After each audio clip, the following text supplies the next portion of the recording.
다운계약서요? 그거 불법 아닌가요? 세금을 회피할 목적이니 불법 행위가 맞습니다. 행정처분은 절대 가볍지 않겠죠.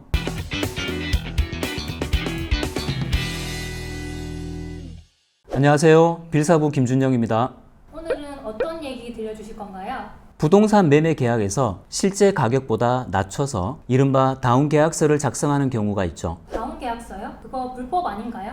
세금을 회피할 목적이니 불법 행위가 맞습니다. 부동산 가격이 급격하게 상승하거나 다주택자들의 양도소득세 중과를 회피할 목적으로 작성되는 경우가 대부분입니다. 하지만 불법 행위와는 별개로 다운계약서 계약 자체는 무효가 되지 않습니다. 불법이지만 계약 자체는 인정된다는 말씀인가요? 네, 맞습니다. 서로 합의된 내용이니 반사회적 법률 행위가 아니라면 계약으로 인정해주겠다는 것이 정부의 입장입니다. 하지만 행정처분은 절대 가볍지 않겠죠. 다운계약서 작성 시 양쪽 모두 실제 거래 금액의 2%에서 5%를 과태료로 내야 합니다. 여기에 실제 냈어야 할 양도소득세의 40%를 신고 불성신 가산세로 내야 하며 추가로 차익만큼 납부지역 가산세까지 내야 하죠. 와, 완전 세금 폭탄 수준이네요. 네.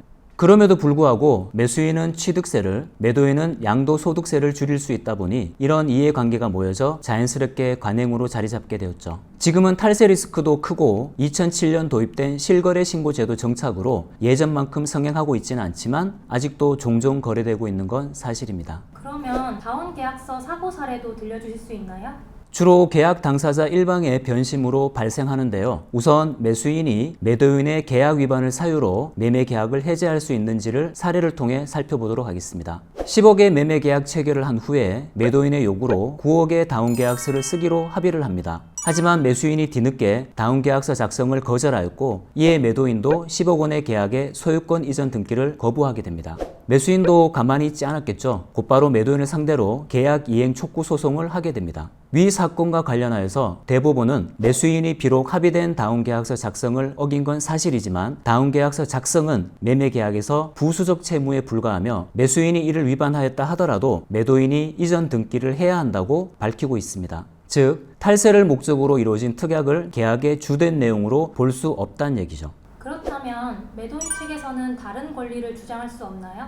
결과적으로 양도소득세가 늘었다고 손해배상을 주장할 수는 있겠지만 양측 모두 탈세로 행정처분을 받는 상황에서 서로에게 손해배상을 한다는 건 법리상 쉬운 일은 아닐 겁니다. 아무튼 손해배상과 관련된 사안은 정황에 따라 다룰 수 있으므로 전문가의 조언이 필요한 부분입니다. 다운계약서 같은 경우도 공소시효가 따로 있나요?